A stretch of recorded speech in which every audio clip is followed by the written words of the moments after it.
ओम शांति। 9/7/24 की वाणी है। मीठे बच्चे, सच्चे बाप के साथ अंदर बाहर सच्चा बनो, तब ही देवता बन सकेंगे। तुम ब्राह्मण ही फरिश्ता सो देवता बनते हो। प्रश्न, इस ज्ञान को सुनने व धारण करने का अधिकारी कौन हो सकता है? उत्तर, जिसने ऑलराउंड पाठ बजाया है, जिसने सबसे जास्ती भक्ति की है, वही ज्ञान को धारण करने में बहुत तीखे जाएंगे, ऊंच पद भी वही पाएंगे। तुम बच्चों से कोई पूछते हैं, तुम शास्त्रों को नहीं मानते हो? तो बोलो, जितना हमने शास्त्र पढ़े हैं, भक्ति की है, उतना दुनिया में कोई नहीं करता। हमें अब भक्ति का फल मिला है, इसलिए भक्ति की दरकार नहीं। ओम शांति। बेहद का बाप बेहद के बच्चों को बैठ समझाते हैं। सभी आत्माओं का बाप सभी आत्माओं को समझाते हैं, क्योंकि वह सर्व का सद्गति दाता है। जो भी आत्माएं हैं, जीव आत्माएं ही कहेंगे। शरीर नहीं तो आत्मा देख नहीं सकती। भल ड्रामा के प्लान अनुसार स्वर्ग की स्थापना बाप कर रहे हैं, परंतु बाप कहते हैं, मैं स्वर्ग को देखता नहीं हूँ। जिन्हों के लिए है वही देख सकते हैं। तुमको पढ़ाकर फिर मैं तो कोई शरीर धारण करता ही नहीं हूँ, तो बिकर शरीर देख कैसे सकूंगा? ऐसे नहीं, जहाँ तहाँ मौजूद हूँ सब कुछ देखते हैं? नहीं, बाप सिर्फ देखते हैं तुम बच्चों को, जिनको फूल बनाकर याद की यात्रा सिखलाते हैं। बाप सिर्फ देखते हैं तुम बच्चों को, जिनको फूल बनाकर याद की यात्रा सिखलाते हैं। योग अक्षर भक्ति का है। ज्ञान देने वाला एक ज्ञान का सागर है, उनको ही सद्गुरु कहा जाता है। बाकी सब है गुरु। सच बोलने वाला, सचखंड स्थापन करने वाला वही है। भारत सचखंड था, वहाँ सब देवी देवता निवास करते थे। तुम अभी मनुष्य से देवता बन रहे हो, तो बच्चों को समझाते हैं, सच्चे बाप के साथ अंदर बाहर सच्चा बनना है। पहले तो कदम कदम पर झूठ ही था, वह सब छोड़ना पड़ेगा। अगर स्वर्ग में ऊंच पद पाना चाहते हो तो भल स्वर्ग में तो बहुत जाएंगे, परंतु बाप को जानकर भी विकर्मों को विनाश नहीं किया तो सजाएं खाकर हिसाब किताब चुकतू करना पड़ेगा। फिर पद भी बहुत कम मिलेगा। राजधानी स्थापन हो रही है पुरुषोत्तम संगम युग पर। राजधानी न तो सतयुग में स्थापन हो सकती, न कलयुग में, क्योंकि बाप सतयुग या कलयुग में नहीं आते हैं। इस युग को कहा जाता है पुरुषोत्तम कल्याणकारी युग। इसमें ही बाप आकर सबका कल्याण करते हैं। कलयुग के बाद सतयुग आना है, इसलिए संगम युग भी जरूर चाहिए। बाप ने बताया है, यह पतित पुरानी दुनिया है। गायन भी है, दूर देश का रहने वाला आया देश पर आए। तो पराये देश में अपने बच्चे कहाँ से मिलेंगे? पराये देश में फिर पराये बच्चे ही मिलते हैं। उन्हों को अच्छी रीति समझाते हैं, मैं किस में प्रवेश करता हूँ। अपना भी परिचय देते हैं, और जिसमें प्रवेश करता हूँ उनको भी समझाता हूँ कि यह तुम्हारा बहुत जन्मों के अंत का जन्म है। कितना क्लियर है। अभी तुम यहाँ पुरुषार्थी हो, संपूर्ण पवित्र नहीं। संपूर्ण पवित्र को फरिश्ता कहा जाता है। जो पवित्र नहीं उनको पतित ही कहेंगे। फरिश्ता बनने के बाद फिर देवता बनते हो। सूक्ष्म वतन में तुम संपूर्ण फरिश्ता देखते हो, उन्हों को फरिश्ता कहा जाता है। तो बाप समझाते हैं, बच्चे एक अल्फ को ही याद करना है। अल्फ माना बाबा, उनको अल्लाह भी कहते हैं। बच्चे समझ गए हैं, बाप से स्वर्ग का परसा मिलता है। स्वर्ग कैसे रचते हैं? याद की यात्रा और ज्ञान से। भक्ति में ज्ञान होता नहीं। ज्ञान सिर्फ एक ही बाप देते हैं ब्राह्मणों को। ब्राह्मण चोटी है ना? अभी तुम ब्राह्मण हो, फिर बाजोली खेलेंगे। ब्राह्मण देवता क्षत्रिय वैश्य, इसको कहा जाता है विराट रूप।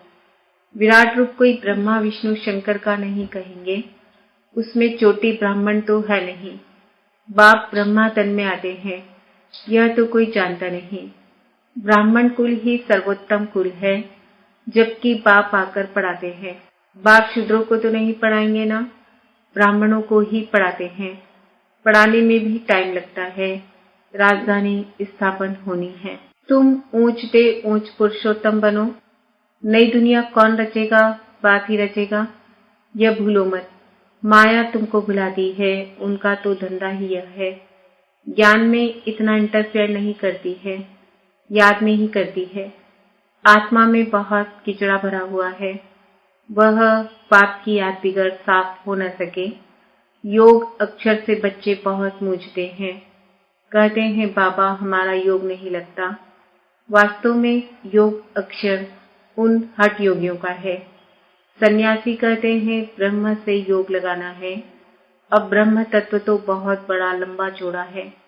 जैसे आकाश में स्टार्स देखने में आते हैं, वैसे वहां भी छोटे छोटे स्टार मिसल आत्माएं हैं। वह है आसमान से पार, जहाँ सूर्य चांद की रोशनी नहीं। तो देखो कितने छोटे छोटे रॉकेट तुम हो। तब बाबा कहते हैं पहले पहले आत्मा का ज्ञान देना चाहिए। वह तो एक भगवान ही दे सकते हैं। ऐसे नहीं सिर्फ भगवान को नहीं जानते, परंतु आत्मा को भी नहीं जानते। इतनी छोटी सी आत्मा में 84 के चक्र का अविनाशी पाठ भरा हुआ है। इनको ही कुदरत कहा जाता है और कुछ नहीं कह सकते। आत्मा 84 का चक्र लगाती ही रहती है। हर 5000 वर्ष बाद यह चक्र फिरता ही रहता है। यह ड्रामा में नूर है। दुनिया अविनाशी है, कभी विनाश को नहीं पाती। वो लोग दिखाते हैं बड़ी प्रलय होती है, फिर श्री कृष्ण अंगूठा चूसता हुआ पीपल के पत्ते पर आता है, परंतु ऐसे कोई होता थोड़ी ही है। यह तो बेकायदे है। महाप्रलय कभी होती नहीं। एक धर्म की स्थापना और अनेक धर्मों का विनाश चलता ही रहता है। इस समय मुख्य 3 धर्म है। यह तो ऑस्पिशियस संगम युग है। पुरानी दुनिया और नई दुनिया में रात दिन का फर्क है। कल नई दुनिया थी, आज पुरानी है। कल की दुनिया में क्या था यह तुम समझ सकते हो। जो जिस धर्म का है उस धर्म की ही स्थापना करते हैं। वो तो सिर्फ एक आते हैं, बहुत नहीं होते, फिर धीरे धीरे वृद्धि होती है। बाप कहते हैं तुम बच्चों को कोई तकलीफ नहीं देता हूँ। बच्चों को तकलीफ कैसे देंगे? मोस्ट पिलपेट पाप है ना। कहते हैं मैं तुम्हारा सदगति दाता, दुख हरता, सुख करता हूँ। याद भी मुझे को करते हैं। भक्ति मार्ग में क्या कर दिया है, कितनी गालियां मुझे देते हैं। कहते हैं गॉड इज वन। सृष्टि का चक्र भी एक ही है। ऐसे नहीं, आकाश में कोई दुनिया है, आकाश में स्टार्स हैं। मनुष्य तो समझते हैं एक एक स्टार में सृष्टि है, नीचे भी दुनिया है। यह सब है भक्ति मार्ग की बातें। ऊंचते ऊंच भगवान एक है। कहते भी हैं सारे सृष्टि की आत्माएं तुम्हारे में पिरोई हुई है। यह जैसे माला है, इनको बेहद की रुद्रमाला भी कह सकते हैं। सूत्र में बांधी हुई है। गाते हैं परंतु समझते कुछ नहीं। बाप आकर समझाते हैं बच्चे मैं तुमको जरा भी तकलीफ नहीं देता हूँ। यह भी बताया है जिन्होंने पहले पहले भक्ति की है वही ज्ञान में तीखे जाएंगे। भक्ति जास्ती की है तो फल भी उनको जास्ती मिलना चाहिए। कहते हैं भक्ति का फल भगवान देते हैं, वह है ज्ञान का सागर, तो जरूर ज्ञान से ही फल देंगे। भक्ति के फल का किसको भी पता नहीं है। भक्ति का फल है ज्ञान, जिससे स्वर्ग का वर्षा सुख मिलता है। तो फल देते हैं अर्थात नरकवासी से स्वर्गवासी बनाते हैं। एक बात रावण का भी किसको पता नहीं है। कहते भी हैं यह पुरानी दुनिया है। कब से पुरानी है वह हिसाब नहीं लगा सकते हैं। बाप है मनुष्य सृष्टि रूपी झाड़ का बीज रूप। सत्य है वह कभी विनाश नहीं होता। इनको उल्टा झाड़ कहते हैं। बाप ऊपर में है, आत्माएं बाप को ऊपर देख बुलाती है। शरीर तो नहीं बुला सकता। आत्मा तो एक शरीर से निकल दूसरे में चली जाती है।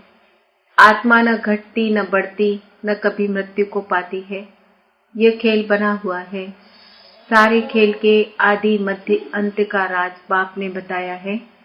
आस्तिक भी बनाया है, यह भी बताया कि इन लक्ष्मी नारायण में यह ज्ञान नहीं है। वहां तो आस्तिक नास्तिक का पता ही नहीं रहता है। इस समय बाप ही अर्थ समझाते हैं। नास्तिक उनको कहा जाता है जो न बाप को, न रचना के आदि मध्य अंत को, न ड्यूरेशन को जानते हैं। इस समय तुम आस्तिक बने हो, वहां ये बातें ही नहीं। खेल है ना, जो बात 1 सेकंड में होती वह फिर दूसरे सेकंड में नहीं होती। ड्रामा में टिक टिक होती रहती है। जो पास्ट हुआ चक्र फिरता जाएगा।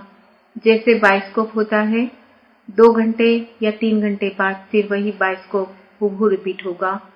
मकान आदि तोड़ डालते हैं, फिर देखेंगे बना हुआ है, वही हूबहू रिपीट होता है। इसमें मूझने की बात ही नहीं। मुख्य बात है आत्माओं का बाप परमात्मा है। आत्माएं परमात्मा अलग रहे बहुकाल, अलग होती है, यहाँ आती है पाठ बजाने।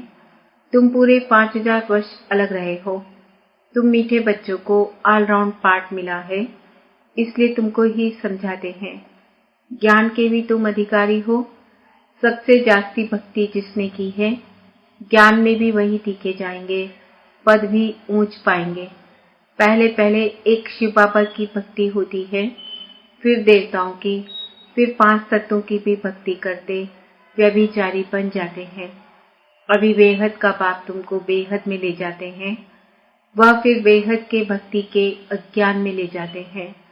अब बाप तुम बच्चों को समझाते हैं, अपने को आत्मा समझ, मुझे एक बाप को याद करो। फिर भी यहाँ से बाहर जाने से माया भुला देती है। जैसे गर्भ में पश्चाताप करते हैं, हम ऐसे नहीं करेंगे। बाहर आने से भूल जाते हैं। यहाँ भी ऐसे हैं, बाहर जाने से ही भूल जाते हैं। यह भूल और अभूल का खेल है। अभी तुम बाप के अडॉप्टेड बच्चे बने हो। शिव बाबा है ना, वह है सब आत्माओं का बेहद का बाप। बाप कितना दूर से आते हैं, उनका घर है परमधाम। परमधाम से आएंगे तो जरूर बच्चों के लिए सौगात ले आएंगे। हथेली पर बहिष्ठ सौगात में ले आते हैं। बाप कहते हैं सेकंड में स्वर्ग की बादशाही लो, सिर्फ बाप को जानो। सभी आत्माओं का बाप तो है ना। कहते हैं मैं तुम्हारा बाप हूँ। मैं कैसे आता हूँ वह भी तुमको समझाता हूँ। मुझे रथ तो जरूर चाहिए। कौन सा रथ? कोई महात्मा का तो नहीं ले सकते। मनुष्य कहते हैं तुम ब्रह्मा को भगवान, ब्रह्मा को देवता कहते हो। अरे हम कहाँ कहते हैं, झाड़ के ऊपर एकदम अंत में खड़े हैं, जबकि झाड़ सारा तमो प्रधान है। ब्रह्मा भी वहां खड़ा है, तो बहुत जन्मों के अंत का जन्म हुआ ना। बाबा खुद कहते हैं मेरे बहुत जन्मों के अंत के जन्म में, जब वानप्रस्थ अवस्था होती है तब बाप आए हैं, जो आकर धंधा आदि छुड़ाया। 60 वर्ष के बाद मनुष्य भक्ति करते हैं भगवान से मिलने के लिए। बाप कहते हैं तुम सब मनुष्य मत पर थे, अभी बाबा तुम्हें श्रीमत दे रहे हैं। शास्त्र लिखने वाले भी मनुष्य हैं, देवताएं तो लिखते नहीं न पढ़ते हैं। सतयुग में शास्त्र होते नहीं, भक्ति ही नहीं। शास्त्रों में सब कर्म कांड लिखा हुआ है, यहाँ वह बात है नहीं। तुम देखते हो बाबा ज्ञान देते हैं। भक्ति मार्ग में तो हमने शास्त्र बहुत पढ़े हैं। कोई पूछे तुम वेदों शास्त्रों आदि को नहीं मानते हो? बोलो जो भी मनुष्य मात्र हैं, उनसे ज्यादा हम मानते हैं। शुरू से लेकर अव्यभिचारी भक्ति हमने शुरू की है। अभी हमको ज्ञान मिला है, ज्ञान से सद्गति होती है, फिर हम भक्ति को क्या करेंगे? बाप कहते हैं बच्चे hear no evil, see no evil. तो बाप कितना सिंपल रीति समझाते हैं। मीठे मीठे बच्चे, अपने को आत्मा निश्चय करो। मैं आत्मा हूँ, वह कह देते अल्लाह हूँ। तुमको शिक्षा मिलती है, मैं आत्मा हूँ, बाप का बच्चा हूँ। यही माया घड़ी घड़ी भुलाती है। देह अभिमान होने से ही उल्टा काम होता है। अब बाप कहते हैं बच्चे बाप को भूलो मत, टाइम वेस्ट मत करो। अच्छा, मीठे मीठे सिकिल दे बच्चों प्रति मात पिता बाप दादा का याद, प्यार और गुड मॉर्निंग। रूहानी बाप की रूहानी बच्चों को नमस्ते। हम रूहानी बच्चों की रूहानी माता पिता बाप दादा को याद, प्यार, गुड मॉर्निंग, नमस्ते, ओम शांति। धारणा के लिए मुख्य सार। रचयिताओं और रचना के राज को यथार्थ समझ आस्तिक बनना है। ड्रामा के ज्ञान में मूझना नहीं है। अपनी बुद्धि को हद से निकाल बेहद में ले जाना है। सूक्ष्म वतनवासी फरिश्ता बनने के लिए संपूर्ण पवित्र बनना है। आत्मा में जो किचड़ा भरा है उसे याद के बल से निकाल साफ करना है। वरदान। ईश्वरी रस का अनुभव कर एक रस स्थिति में स्थित रहने वाली श्रेष्ठ आत्मा भव। जो बच्चे ईश्वरी रस का अनुभव कर लेते हैं उनको दुनिया के सब रस फीके लगते हैं। जब है ही एक रस मीठा तो एक ही तरफ अटेंशन जाएगा ना। सहज ही एक तरफ मन लग जाता है, मेहनत नहीं लगती है। बाप का स्नेह, बाप की मदद, बाप का साथ, बाप द्वारा सर्व प्राप्तियां सहज एक रस स्थिति बना देती है। ऐसी एक रस स्थिति में स्थित रहने वाली आत्माएं ही श्रेष्ठ है। स्लोगन। किचड़े को समाकर रत्न देना ही मास्टर सागर बनना है। ओम शांति। आज का स्वमान है, मैं श्रेष्ठ